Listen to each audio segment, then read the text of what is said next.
স্বদেশপ্রেমিক বিবেকানন্দের, বিশ্বপ্রেমিক বিবেকানন্দের, কর্মবীর নির্ভীক বিবেকানন্দের, জ্ঞান ও ঘন মূর্তি আচার্য বিবেকানন্দের সব কিছুর প্রেরণার, সব কিছু শক্তির মূল উৎস আত্মবিশ্বাস ও আধ্যাত্মিকতা।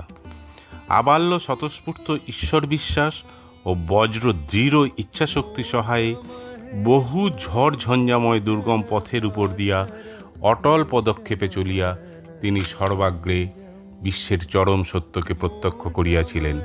লক্ষ্যাভিমুখে চলার সময় অন্য কোনো দিকেও ফিরিয়া চান নাই।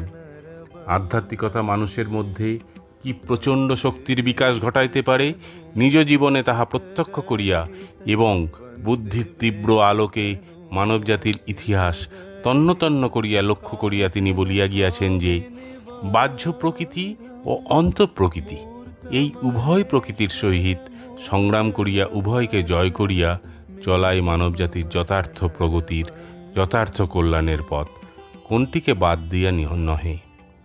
জয় স্বামীজি, প্রণাম স্বামীজি মহারাজ।